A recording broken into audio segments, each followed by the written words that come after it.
네, 계속해서 시장 진단으로 이어가겠습니다. 이경수 하나증권 수석연구위원 나와 계십니다. 어서 오십시오. 네, 안녕하세요. 반갑습니다. 네, 지금 코스피가 미국의 관세 우려 좀 덜고 3거래일 연속 좀 상승 흐름 보이고 있는데 외국인과 기관 모두 좀 사자로 돌아서고 있고 상승 흐름 이어갈까요? 앞으로 전망 어떻습니까? 담보하기 좀 어려운 것 같습니다. 뭐 중립 정도의 수준으로 평가를 하고 있습니다. 일단 지수 방향성을 이제 야기하는 이 요인이 이제 펀더멘털 요인과 이제 센티먼트 요인이 있습니다. 네. 지금의 상승세는 이제 센티먼트 요인이 좀 크다 이렇게 보시면 될 것 같고요. 최근에 이제 달러 인덱스가 상승세가 조금 완화됐다는 측면.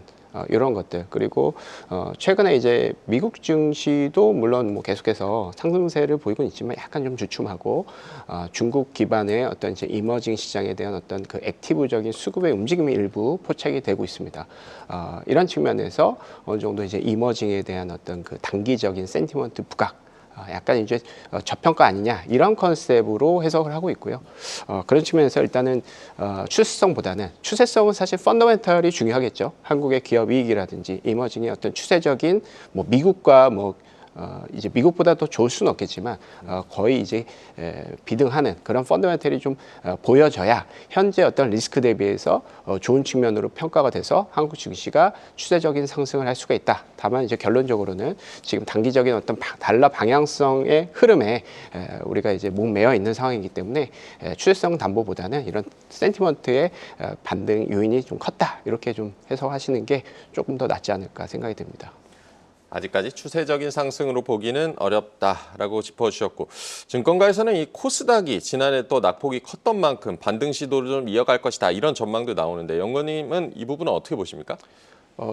일단은 코스닥이 강세를 보이기 위한 요건이 일단 두 가지가 있는데요.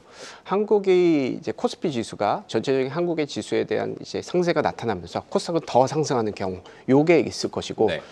코스피는 약간 지지부진하지만 코스닥이라든지 중소형주가 이것을 이제 초과 성과를 좀 보이면서 아웃퍼폼하면서 조금 상대적인 메리트가 부과가 되는 시점 요 두 가지로 볼 수가 있는데 이제 최근에 이제 어떤 코스닥이라든지 중소형주의 어떤 그런 컨셉은 좀 후자가 아닐까 이렇게 생각이 듭니다. 아무래도 이제 대형주의 어떤 실적이라든지 이런 것들이 조금 이제 부진하다 보니까 이제 코스닥이라든지 중소형주의 어떤 상대적인 강세가 나타나고 있는 환경이 아니겠느냐 이렇게 생각이 들고요. 코스닥의 추세적인 강세가 나타나기 위해서는 일단 기본적으로 한국 시장의 어떤 그 추세적인 강세가 담보가 되어야 단기적으로 조금 이제 성과가 나타난다라기보다는 추세적인 컨셉으로 나타날 수가 있지 않을까 생각이 들고요. 코스닥 시장이라든지 중소형주 시장은 사실은 피어 그룹이 이제 대형주만은 아닙니다. 한국 대형주뿐만 아니라 글로벌 주식도 사실은 이제 중소형주라든지 코스닥의 어떤 이제 개인 투자자 입장에서는 사실 여러 가지 옵션이 생긴 거죠. 글로벌 투자도 할 수가 있는 상황이기 때문에 중소형주라든지 코스닥이 글로벌 기업들과의 어떤 경쟁력 측면에서 상대적인 우위가 있다라고 평가가 되어야 추세적인 상승세가 나타날 수 있을 것 같고요. 지금 상황에서는 대형주를 약간 일부 해지하고자 하는 알파 투자, 한국 시장 내에서의 알파 투자, 상대적인 강세 이런 측면으로 약간 좀 제한적인 강세로 저희는 생각을 하고 있습니다. 네. 대형주 부진에 따라 코스닥과 중소형주 상대적인 강세를 보이는 것으로 해석을 해주셨고요. 트럼프가 멕시코와 캐나다에는 관세를 일단은 유예를 했고 중국에는 결국 이제 추가 관세를 부여를 했습니다. 아직 뭐 협상의 여지는 있는 상황인데 우리 증시 영향은 어떻게 전망하십니까? 일단은 이제 협상에 따라 달라질 수는 있겠는데요. 협상이 네. 이제 뭐 계속 진행이 된 거고 결정이 된 게 아니잖아요. 네. 그렇기 때문에 그거에 대한 변동성은 저희가 이제 어떻게 보면 이제 감내를 해야 되는 부분인 것 같습니다. 그렇지만 이제 미국 트럼프 대통령이 기본적으로 이렇게 관세를 얘기한 것이 관세를 해서 우리가 무역 흑자로 바뀌겠다라는 컨셉보다는 각국의 어떤 대형 기업들이 미국으로 좀 투자를 했으면 좋겠다. 미국 입장에서는 온쇼어링을 했으면 좋겠다. 공장을 우리 미국에다가 지어서 고용률을 좀 높였으면 좋겠다라는 컨셉의 관세의 어떤 그 정치적인 액션이라고 보고 있습니다. 그래서 네. 핵심은 관세라기보다는 온쇼어링 그리고 미국의 어떤 경기 지표가 개선이 되면서 트럼프 대통령의 어떤 이제 정치적인 기반이 좀 높아질 수 있는 그런 컨셉으로 주문을 하고 있다라는 것이죠. 그래서 실질적으로 지금 이제 관세에 대한 어떤 그 리스크는 우리가 생각하는 것보다는 조금 둔화되고 협상의 여지는 분명히 있을 수가 있다 이렇게 생각을 하고 있고요. 저희가 이제 지금 통상 얘기를 하는 것은 한국은 한 10%에서 20%의 관세가 예상이 된다라는 측면이고 그것이 결국은 한국이 지금 대형 기업들 뭐 자동차라든지 뭐 이제 배터리라든지 이제 뭐 반도체, 자동차 이런 쪽은 기본적으로 다 수출 기업들이잖아요. 관세를 매긴다는 것은 그거에 대한 순이익이 약화되는 겁니다. 그만큼의 어떤 비용으로 볼 수가 있기 때문에 그만큼의 어떤 리스크는 분명히 있는 상황이다. 다른 국가 대비해서 리스크는 좀 더 크다라고 우리가 이해를 하시면 될 것 같은데 그 리스크는 점진적으로 트럼프의 어떤 속내가 드러나면 드러날수록 그 리스크는 조금 둔화될 수 있다. 이렇게 평가를 하고 있습니다. 네, 자동차나 뭐 2차 전지, 반도체 같은 수출 기업도 좀 타격은 불가피하겠지만 관세 리스크는 좀 둔화될 수도 있다라고 짚어주셨고요. 국내 증시가 그래서 추세 상승을 위해서 어떤 조건들이 좀 필요하다고 보십니까? 일단은 펀더멘털의 개선의 중요성에 대해서 이제 서두에 말씀을 드렸는데 네. 기본적으로 조금 디테일하게 가면 반도체하고 이제 IT 기업들이 AI 입지를 좀 많이 보여야 된다고 보고 있습니다. 그리고 비트코인이 최근 올라가고 있는데 비트코인 가격에 대한 방향성보다는 비트코인 관련해서 사업으로 이제 순이익으로 연결되는 그런 기업들이 미국에는 좀 많이 생겨나고 있습니다. 근데 이제 한국 같은 경우에는 아직 그런 기업들이 없죠. 그리고 AI 기업들에 대한 어떤 이제 실질적인 어떤 투자라든지 이런 것들이 AI 측면에서의 어떤 순익으로 우리가 잡히는 부분이 상당히 좀 국내 안에서는 제한적입니다. 미국 쪽에 어떤 수출을 하면서 AI 쪽에 대한 수혜를 보는 쪽은 있겠지만 한국 내부적으로 어떤 이런 이제 생태적인 사이클을 AI 생태 사이클이라는 것들을 이제 입지를 이제 계속해서 견고히 하는 것은 아직까지는 좀 부진하다고 보고 있거든요. 이런 것들이 일단 확인이 되어야 일단 지금 글로벌적인 AI 사이클이라든지 이제 신산업이 막 밀려오면서의 한국의 어떤 입지가 나타나면서 밸류에이션이 리레이팅이 될 수 있는 그런 측면으로 해석을 할 수 있을 것 같습니다. 그리고 기본적으로 추세적인 상승을 위해서는 한국의 이제 주주환원도 상당히 좀 필요하겠죠. 한국의 주주환원이 지금 글로벌 평균이 40%, 50%보다 상당히 못 미치는 20%에 머물고 있습니다. 이것이 어느 정도 좀 올라가야 추적인 상승세가 좀 나타날 수가 있다. 그리고 좀 전에 말씀드렸다시피 지금 글로벌적인 어떤 핵심적인 산업 사이클에서 한국에 좀 열의가 있기 때문에 이것이 대형주들이 한국의 기업들이 대형주들이 어떻게 순이익을 계속해서 더 낼 수가 있느냐. 올해 같은 경우는 한국의 이익 추정치는 계속 떨어지고 있는데 글로벌은 올라가고 있단 말이죠. 요게 조금 어느 정도 괴리가 해소가 되어야 한국의 어떤 센티먼트 외에 추세적인 어떤 사이클을 미국과 어떤 이제 괴리를 좀 줄이면서 올라갈 수 있는 그런 트리거가 되지 않을까 생각이 듭니다. 네, 추세 상승을 위해서는 주주환원도 필요하다는 점도 언급을 해주셨고 뉴욕 증시 얘기를 좀 해보겠는데 오늘 요즘에 이제 좀 뜨거운 종목 팔란티어 주가가 처음으로 이제 $100 돌파를 했는데요. 작년 4분기 어닝 서프라이즈 실적도 내놨고 월가도 잇따라서 이제 팔란티어 목표 주가 높이고 있는데 실적 일단 어떻게 보셨습니까?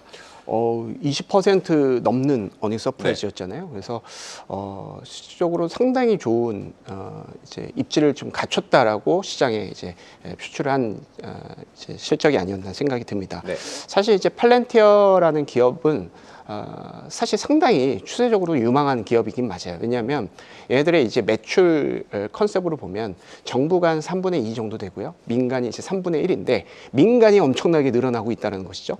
그렇기 때문에 그리고 이 팔란티어 AI 기술 같은 경우에는 각국의 어떤 안보 산업의 핵심입니다. 그리고 이제 이것을 미국이 처음으로 한 것이고 이것이 뭐 중국도 이제 할 것이고 한국도 분명히 이제 뭐 여러 가지 뭐 로봇이라든지 AI 기술을 통해서 한국의 어떤 예를 들어서 어떤 전쟁이 일어났을 때 우리 한국의 어떤 인구들 그러니까 이제 인명 피해보다는 로봇 자본의 힘으로 이제 어느 정도 자국의 국방력을 높일 수 있다는 측면 이게 어떤 추세적인 흐름이라고 보고 있습니다.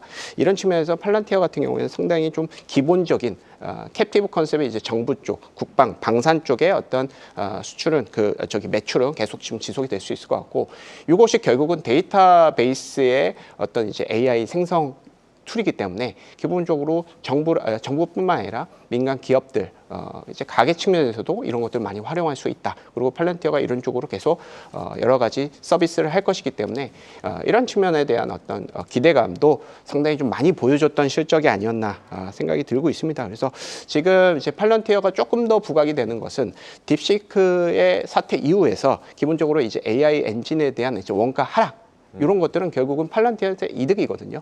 엔비디아의 어떤 비싼 그런 칩보다는 조금 더 이제 싼 가격으로 이것을 이제 활용할 수 있는 그런 것들에 대해서 좀 확대할 생각을 할 수가 있기 때문에 팔란티어에 대한 어떤 실적은 이번에도 좋았고 향후에도 상당히 좀 기대가 되고 정부 측면에서 각각의 어떤 그 국방력이 상당히 중요한 상황에서 민간 이제 자국민들을 좀 보호하면서 어느 정도 국방을 좀 높이면서 자국 우선주의를 표방할 수 있는 각국의 어떤 핵심적인 아이템이 아니겠느냐. 그런 측면에서 이번 실적 상당히 좀 긍정적으로 평가를 했고 예상적으로 이제 향후 예상도 상당히 긍정적으로 평가를 하고 있습니다. 네. 지금 뭐 기술 혁신의 관점에서 이제 뭐 AI 투자 전략이 하드웨어에서 소프트웨어 중심으로 좀 이동하고 있다라는 분석도 있는데 이제 증시에서도 이런 흐름이 나타나고 있다고 봐도 되겠습니까? 맞습니다. 이제 팔란티어에 대한 어떤 컨셉도 마찬가지고 이것은 사실은 한국 기업들이 좀 많이 봐야 될 것 같습니다. 네. 이제 네이버라든지 카카오 사실 이제 주가가 많이 쉬었고 그들도 물론 이제 AI에 대한 어떤 투자를 많이 했겠지만 딥싱크에서 우리가 핵심적인 어떤 이제 함의는 원가가 낮추면서 어떤 AI를 이제 개발할 수 있는 어떤 우리가 희망을 얻을 수가 있다라는 겁니다. 물론 이제 딥시크가 실질적으로 본인들이 어떤 GPU를 썼는지에 대해서 우리가 100% 신뢰를 할 수는 없을 수는 있겠습니다. 그렇지만 어찌됐건 우리가 표면적으로 봤을 때는 그럴 가능성도 있겠다. 그리고 이런 것들은 기본적으로 모든 네이버나 카카오나 한국 기업들뿐만 아니라 글로벌 기업, AI 기업들이 어느 정도 아이디어를 약간 좀 재부각시키는 그런 측면으로도 우리가 해석을 할 수 있을 것 같아요. 그래서 기존에는 이제 AI 사이클에 대한 투자가 너무 비싸기 때문에 우리가 하지 못한다라는 그런 것들을 좀 벗어나서 약간 이제 원가를 좀 절감하면서 꼭 엔비디아 칩을 사용하지 않더라도 저가로 우리가 좀 알고리즘을 잘 짜서 AI 관련한 어떤 이제 고객 친화적인 어떤 서비스를 제공할 수 있다라면 이런 것들은 글로벌 측면뿐만 아니라 국내 안에서도 그렇지 뭐 글로벌뿐만 아니라 이런 측면에서도 상당히 좀 각광받는 산업 아이템이 될 수 있을 것 같습니다. 그래서 AI에 대한 어떤 투자가 좀 더 지켜봐야겠지만 국내에서 어느 정도 좀 이것이 활성화될 수가 있고 기업들이 이런 아이디어를 어떻게 채용하는지에 대해서 우리가 잘 살펴볼 수가 있을 것 같고 이런 측면에서는 IT 강국의 한국에 분명히 기회가 될 수 있다라고 저는 생각을 하고 있습니다. 네. 우리 그 AI 소프트웨어 기업들도 주목해서 봐야 된다. 어쨌든 딥시크 등장 이후에 미중 간의 그 AI 기술 경쟁이 좀 격화되는 분위기고요. 이번에 뭐 오픈 AI 샘 올트먼이 방한하기도 했었는데 미국 빅테크들의 이제 딥시크에 대한 대응 전략은 어떻게 보십니까? 사실은 요 대응을 하기 좀 어려운 측면이 있습니다. 어떤 기업이 초기에는 어떤 산업에 대해서 독주를 하지 않습니까? 네. 독점을 하면서 GPU가 계속 높은 걸 사용하면서 이런 것들이 스탠다드라고 얘기를 하지만 당연히 경쟁 상대가 생겨나게 될 수밖에 없죠. 그리고 이런 것들은 기본적으로 다른 여타 국가들이라든지 그 산업을 영위하는 그리고 일반 기업들, 가게 측면에서도 원가가 낮고 효율성이 높은 제품을 사용할 수밖에 없습니다. 물론 원가가 낮지만 효율성이 떨어지게 되면 계속해서 엔비디아 칩을 사용하는 이제 오픈 AI가 나을 수는 있겠죠. 그렇지만 이거에 대한 평가는 계속해서 나타날 수 있을 것 같고 중국뿐만 아니라 한국도 그렇고 뭐 여러 가지 그 미국의 기업들도 그렇고 이렇게 이제 원가 대비해서 효율성이 높은 AI 알고리즘을 만들려고 엄청나게 노력을 할 겁니다. 그러면 어느 정도의 어떤 해결책이 나타날 수도 있겠죠. 그런 측면에서 봤을 때는 기본적으로는 이런 흐름은 사실 우리가 막을 수는 없다 이렇게 생각을 하고 있고 이것은 어떻게 보면 산업이 점점점 이렇게 이제 신사이클로 이제 가는 사이클이 좀 성숙해 가는 그런 과정에서 나타나는 일시적인 뭐 합리가 아닌가 이렇게 생각이 들고 있고 기본적으로 이런 것들은 사실 이제 미국 기업 차원에서는 이제 대응할 수 없는 이슈는 분명히 있을 겁니다. 그래서 이제 자국 기업들을 항상 보호하려고 하는 이제 미국 정부의 어떤 대응이 어느 정도 중요할 것 같고 미국은 이제 계속해서 뭐 미국 IT 대형 기업들하고 미팅을 많이 하지 않습니까? 그런 측면에서 어느 정도 좀 합의를 볼 건지 이런 것들도 우리가 생각해야 될 것 같고 하지만 이런 흐름은 사실은 우리가 딥싱크가 뭐 진짜다 가짜다 이걸 떠나가지고 어찌됐건 엔비디아의 어떤 그 독주를 막기 위한 그리고 약간 원가를 낮추고 효율성을 높이기 위한 어떤 그런 투자는 계속 지속이 되어 왔었고 앞으로도 지속이 될 수 있다 이렇게 생각을 하고 있습니다. 네, AI 시장이 지금 본격적인 경쟁 구도로 바뀌고 있다라고도 봐야겠습니다. AI에 막대한 투자를 한 알파벳과 AMD 모두 이번에 기대 이하의 실적을 좀 발표를 했는데 특히 AMD는 실적 발표 때 AI 매출 전망을 중단을 해서 투자자들 좀 우려가 커지고 있는데 실적 일단 어떻게 평가하십니까? 알파벳 같은 경우에는 이제 사실은 이제 앞으로의 기획이 좀 더 중요하겠죠. 막대한 클라우드를 갖고 있기 때문에 네. 이런 것들을 경쟁을 하면서 실질적으로 AI 투자를 어떻게 고객 친화적으로 할 수 있을지에 대한 어떤 기대감은 분명히 있을 것 같습니다. 그래서 단기적인 어떤 그 경쟁, 뭐 인텔이라든지 아마존 이런 것들이 막 튀어 오르면서 클라우드에 대한 경쟁이 심화되면서 이제 실적이 낮아진 건 맞지만 이것은 이제 기존의 어떤 그 산업이었던 거고 AI에 대한 어떤 기대감에 대한 어떤 요소는 분명히 있었다. 네. 본인들의 기반의 어떤 큰 서버가 있기 때문에 이런 것들은 가능할 수 있다고 보고 있습니다. 제가 말씀하셨던 것이 AMD 같은 경우에는 실질적으로 투자를 많이 했고 이거에 대한 AI에 대한 어떤 승부를 봐야 됩니다. 엔비디아보다 원가 낮고 좀 좋은 칩을 개발해야 되는 것이 맞습니다. 그렇지만 이거에 대한 매출은 나타나지 않고 기존의 어떤 엔비디아에서 살짝 발을 뺐던 쪽이죠. 뭐 PC라든지 노트북이라든지 이런 그냥 우리 컴퓨터에 들어가는 그런 칩 이런 쪽에 대한 매출이 늘어났습니다. 그래서 신산업에 대한 어떤 매출은 좀 낮아지고 우리가 기대보다는 이제 낮아지고는 있지만 구축 이제 기존의 어떤 그 어떻게 보면 캡티브 컨셉으로 볼 수가 있죠. 이런 이제 하드웨어 쪽에 대한 실적이 잘 나온다는 것은 어떻게 보면 좀 무리가 될 수도 있을 것 같고 하지만 어찌됐건 계속해서 이거를 계속 도전을 할 수밖에 없는 상황이기 때문에 AMD도 향후의 어떤 그 매출 가이던스라든지 이런 것들을 실적 추정치를 계속 좀 살펴봐야 될 것 같습니다. 네. 뉴욕 증시 실적 시즌에 이어서 국내 기업들 이제 실적 얘기도 좀 해보겠는데 4분기 실적 시즌 좀 분위기가 그래도 우울한 것 같습니다. 뭐 상장사들 뭐 어닝 쇼크 내는 기업들도 많고 지금까지 우리 실적 시즌은 어떻게 평가하고 계십니까? 4분기 실적은 이제 좋지가 않습니다. 예, 한 15% 정도 이제 미스를 한 수준이고요. 네. 4분기 실적은 사실 대형주들만 많이 내는 측면이 있어요. 아무래도 이제 1분기하고 같이 이제 연간 회계 기준을 맞추는 쪽이 이제 중소기업들은 많기 때문에 네. 기본적으로 4분기 실적은 사실은 약간 좀 대형주 외에는 좀 이제 묻히는 경향이 있습니다. 그리고 일회성 비용도 많고요. 그런 측면 한국에서는 좀 심한 것 같아요. 그래서 어찌됐건 4분기 실적은 어닝 미스가 좀 나타나고 있고 이것은 거의 확정적이다 이렇게 생각을 하고 있습니다. 기본적으로 자동차하고 이제 반도체 이런 쪽에 어닝 미스가 조금 큰 폭으로 났어요. 한 15%에서 25% 정도의 어닝 미스가 좀 나타났고요. 다만 이제 방산이라든지 조선, 전기 장비 이런 쪽은 어닝 서프라이즈를 보였습니다. 네. 방산, 조선, 전기 장비는 뭐 잘 아시겠죠. 이런 쪽에 대한 어떤 글로벌 수요는 상당히 좀 높아지고 있는 상황이기 때문에 뭐 전력기기라든지 데이터 센터에 대한 어떤 그 수요가 많아지는 거기 때문에 이런 쪽에 대한 어떤 어닝 서프라이즈는 나타나고 있고 지금 4분기 실적에 대한 어떤 방향성이 내년 1분, 죄송합니다. 올해 1분기라든지 올해 연간 실적의 추정치하고 그대로 반영이 되고 있거든요. 새롭게 어떤 그 실적이 막 올라가는 그런 섹터가 아직 뭐 나타나지는 않고 있어요. 네. 그래서 이런 쪽으로 계속 4분기 실적이 안 좋구나. 그리고 그 안에서 어떤 섹터가 좋구나. 이쪽에 대한 어떤 헤게모니가 계속 늘어나고 있다는 것을 우리가 한번 좀 봐야 될 4분기 실적이었습니다. 네. 4분기 실적이 전반적으로 좀 부진했고 1분기도 크게 뭐 변화가 눈에 띄진 않는다라고 짚어주셨습니다. 연구위원님께서는 바텀 피싱보다 중장기적으로 수익이 검증된 섹터를 선택하는 전략이 지금 유효하다라고 보셨던데 더 설명을 부탁드릴까요?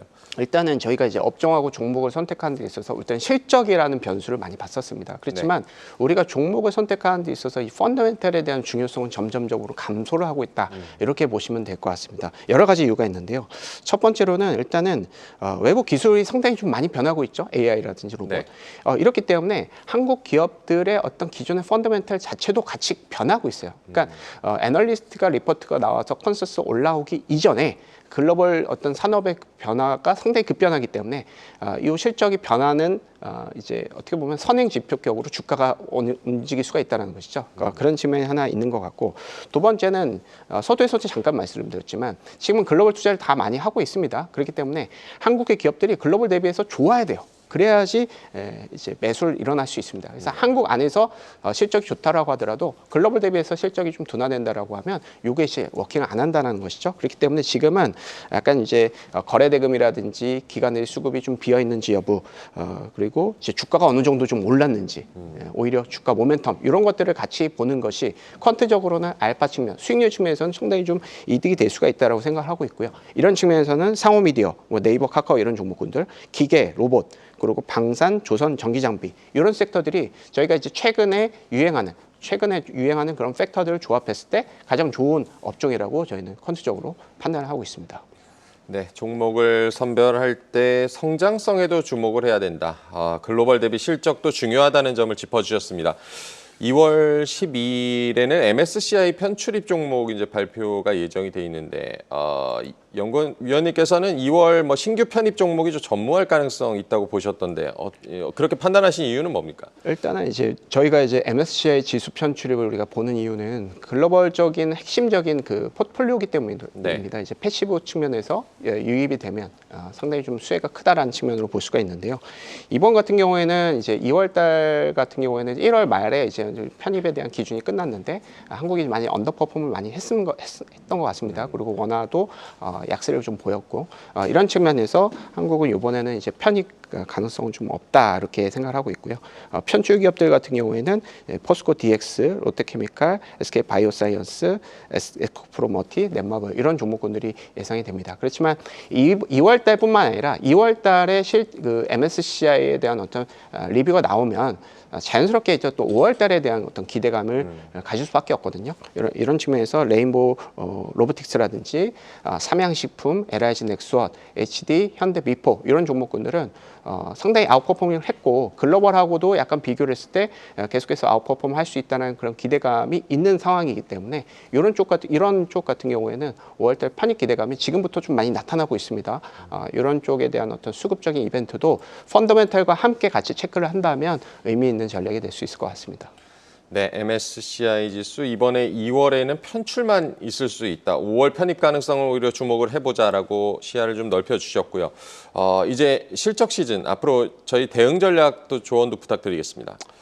일단은 뭐 미국 투자를 하신 분도 계실 것 같고 국내 투자만 하신 분도 계실 것 같고 같이 하신 분도 있을 것 같습니다. 네. 일단 기본적으로는 올해 이제 실적도 물론 중요합니다. 1분기 실적에 집중하는 전략이 좀 중요한데 약간 이제 좀 더 이제 사이클 자체가 어떤 이제 꿈에 대한 어떤 기대감을 좀 주가가 많이 반영하고 있는 상황인 것 같습니다. 아무래도 여러 가지 신산업들이 좀 많이 나타나고 있겠죠. 그래서 AI라든지 로봇에 대한 어떤 영위력 그리고 글로벌적인 어떤 점유율 기대감 이런 것들을 좀 우리가 미리 선체크를 해서 실적보다는 이런 쪽에 대한 어떤 관심을 좀 갖는 것이 어떨까 생각이 듭니다. 그래서 좀 전에 말씀드렸다시피 이 펀더멘탈도 글로벌하고 같이 우리 한국 기업들도 같이 이제 고려를 해서 같이 좀 보고 점유율도 같이 고려해서 보고 특히나 한국 주식 같은 경우에는 거래 대금이 좀 튀어오르는지 단기적으로 외인들이 들어오는지 기관들이 1년 동안 많이 매도를 했는지 요 세 가지가 모두 다 알파 스킴이기 때문에